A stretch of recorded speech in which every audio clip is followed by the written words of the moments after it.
नमस्कार दोस्तों, स्वागत है आपका हमारे YouTube चैनल दिव्य दर्शन में। 24 अक्टूबर को करवा चौथ का त्यौहार हमारे देश में बहुत धूमधाम से मनाया जाएगा।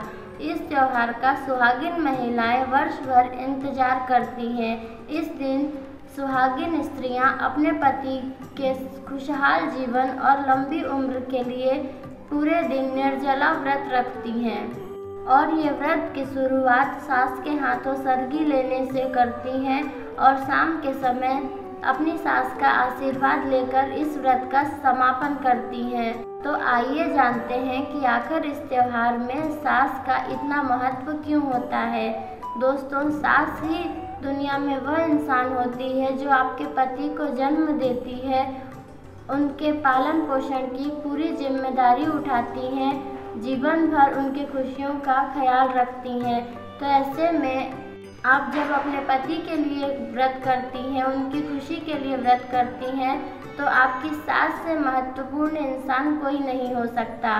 सास जब सुबह के समय बहू को सरगी देती है तो उसमें एक संदेश और एक आशीर्वाद भी छुपा रहता है कि तुम जो व्रत मेरे बेटे की खुशी के लिए, उसकी दीर्घायु के लिए रखने जा रही हो, भगवान तुम्हें सफलतापूर्वक उसे पूर्ण करने की शक्ति दे।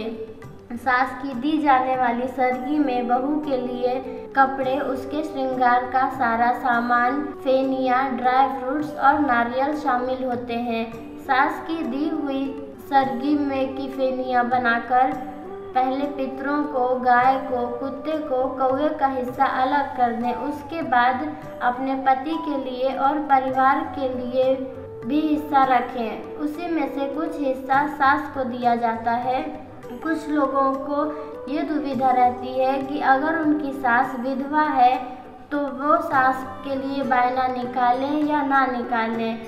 तो आइए हम आपकी इस दुविधा को दूर कर देते हैं।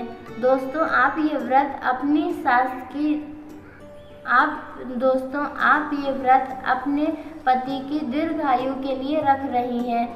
आपकी सास विधवा है या सुहागन है, इससे कोई फर्क नहीं पड़ता। एक माँ अपने बेटे के लिए कभी भी अशुभ नहीं होती। इसलिए आपकी सास चाहे सुहागन हो चाहे विधवा हो, उनके लिए बायना जरूर निकालें। कई लोगों को यह भी दुविधा रहती है जिनकी सास नहीं है या फिर है लेकिन पास में नहीं रहती, साथ में नहीं रहती है, दूर रहती हैं। तो ऐसे लोग व्रत कैसे रखें? ऐसे लोगों के लिए उनकी सासू माँ कुछ पैसे भेज सकती है जिससे कि बहू सरगी का सामान खरीदे और अपना व्रत रख सके।